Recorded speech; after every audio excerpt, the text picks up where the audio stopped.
To discuss the torture revelations is Sabah Al-Mukhtar, a lawyer and president of the Arab Lawyers Association here in London. Thank you very much for joining us. Just hearing Rawia Rageh there in Baghdad saying that many Iraqis aren't really going to be surprised. What did you make of these revelations? Were you surprised by any of them? Quite frankly, no, and I think the Iraqis wouldn't be surprised. As a matter of fact, I think the current view would be that this is only the tip of the iceberg.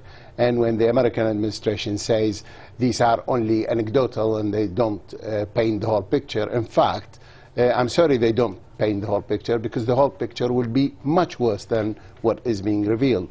In terms of the torture, while there was torture certainly before the occupation, but the Americans have made it into an institutionalized system.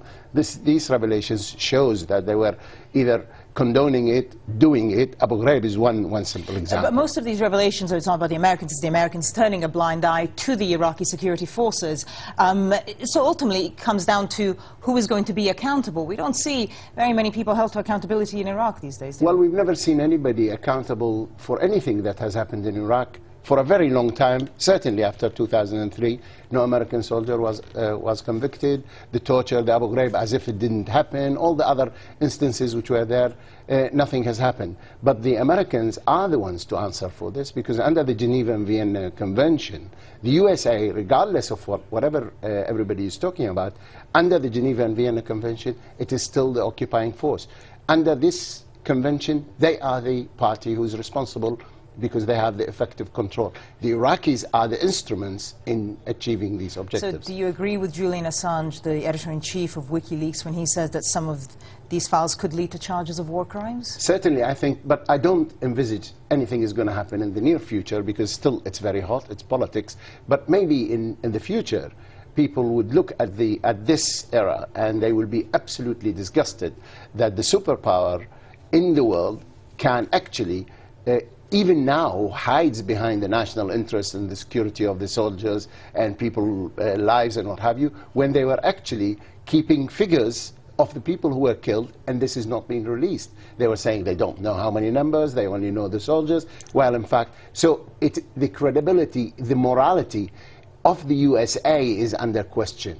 And this is a very disturbing thing, because this is the most important country in the world. One would expect that it would uphold the rules of ethics, morality, politics, law, democracy, and rule of law. I suppose, though, to the average Iraqi in the street, they're probably more concerned right now with the Iraqi forces upholding morality and ethics. I mean, you mentioned no one's really been held accountable. Do you see any signs of that changing in Iraq right now, considering the political situation is so up in the air right now? Well, I think your question stems from the presumption that, in fact, there is a government in Iraq, that there are security forces.